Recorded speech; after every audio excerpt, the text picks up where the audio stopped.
Let's do the formation of image by a convex mirror. Now if I talk about possible positions of object placed in front of convex mirror, as you can see, the principal focus and center of curvature, these 2 points lies behind the mirror. So we cannot actually locate them. So we have got only two possible positions of object over here. One is the object placed very far away from the mirror, which we call as object at infinity, and other you can clearly see this object somewhere lies between infinity and mirror. So second location you can say object between infinity and mirror. So here we have got only two cases. One is the object at infinity, other is the object between infinity and mirror.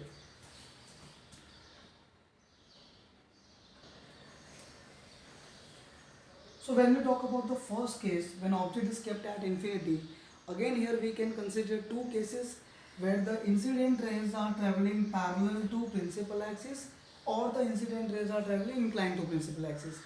Remember we did in the definition of principal focus, when the rays are traveling parallel to principal axis after reflection from convex mirror, they appear to meet at a point, right, on the principal axis, whereas when they are traveling inclined to principal axis, they also appear to meet at a point, but that point lies on a plane perpendicular to principal axis passing through principal focus. Such a plane is called as focal plane. So what if I consider the rays traveling parallel to principal axis? Then this is a very simple case, and definitely after reflection, you can say after reflection, the rays will appear to meet at F. So this is a very simple case. A very simple case where object is at infinity, these rays are coming, come on tell me, these rays are coming from infinity. So where is the image located? At F, but this F is behind the mirror, remember. So is the image formed due to actual intersection? No. Since image is formed behind the mirror, it will never be formed due to actual intersection. So this image has to be virtual image because it is formed behind the mirror. So it is virtual, and remember virtual image is always erect. And now we can say that this image is a point image, so you can call it as highly, come on tell me, highly diminished, right? If I talk about the second case where rays are parallel to each other but they are inclined to principal axis. So one of the conditions I have drawn the standard case only, where this ray number 1 appears to pass through C.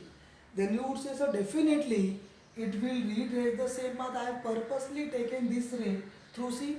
Second ray parallel to the first ray, I have made it to fall on F. You can see this ray appears to meet at F, so then definitely it will get reflected parallel to principal axis. But if I trace it backward, remember, it will meet at this point. So this is the condition, this is the case. In fact, I have to draw the lines to be dotted one. Can you see dotted? So this is the image formed A dash and B dash. So you can clearly see here the image is located where? On the focal plane. So image is formed at F, or you can say at focal plane, but where? Come on tell me. Behind the mirror. And definitely since it is behind the mirror, it has to be virtually erect, and since the object is very big, which is kept at infinity, the image form is very small as compared to object, so we call it as highly diminished. Remember, these both cases are same. You just need to consider whether the incident rays are parallel to principal axis or the incident rays are inclined to principal axis. For this diagram, remember, consider the two standard rays. Even if you draw the third ray, let's say this one, okay, so make it purposely to get reflected like this, and when you extend it backward, it definitely will meet at this point.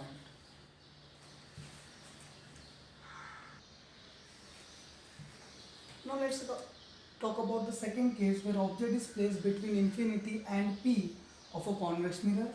So you can take this object anywhere between infinity and P, or I would rather call it the object placed in front of a convex mirror. Again, I would be using the standard rules. One of the standard rule is that ray traveling parallel to principal axis, so it will appear to pass through F. So how I will take it? I'll take it backward and I will make it appear to pass through F. So this is the incident ray, this is the reflected ray. We can use the next rule where the ray, right, when appears to pass through C, it will retrace the same path. Can you see this ray?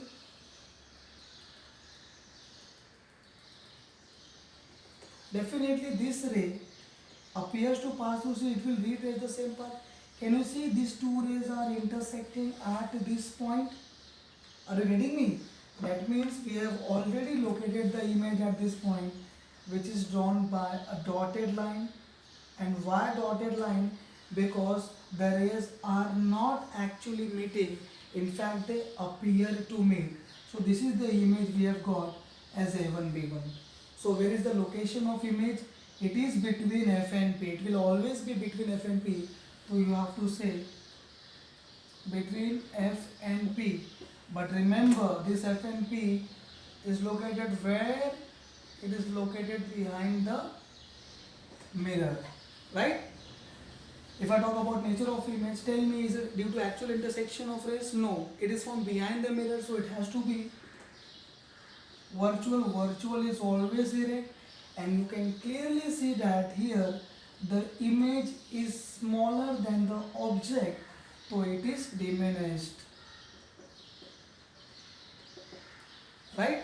So the nature of the image is virtual, erect, and diminished. This case again is very important, as the image we got is the erect and diminished.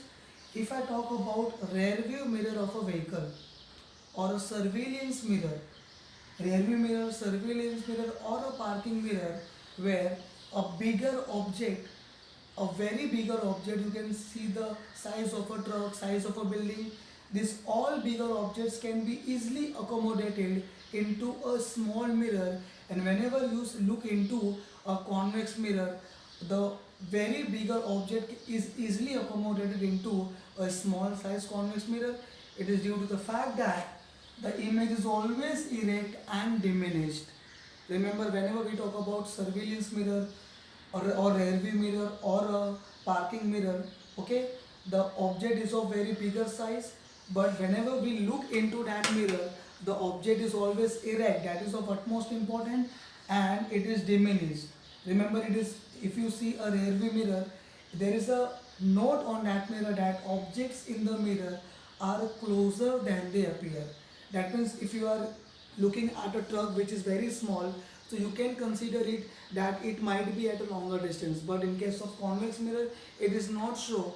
If you see in a rear view mirror, that truck is, you can see the truck in the rear view mirror, you have to say that the truck is just behind you. It is not very far, because that convex mirror is showing diminished image of the object. So again, this case is very important. And what do we also conclude from the image of a convex mirror is that even in the first case the image was virtual, here the image was virtual. So remember, convex mirror always forms virtual and diminished image. Convex mirror always forms virtual and diminished image. Whereas if I talk about concave mirror formed real image, that was magnified as well as diminished. But if I talk about the last case of convex mirror, the image was virtual. So tell me, what is the difference between the virtual image formed by convex and the concave mirror? So if I give you a basic diagram, let's say C, F, P, the object was somewhere over here. So the rays was something like this. So what do we conclude? That the size of the image was bigger.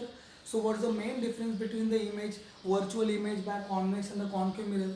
So you have to say the virtual image of convex is always diminished, whereas virtual image of concave is magnified. Thank you.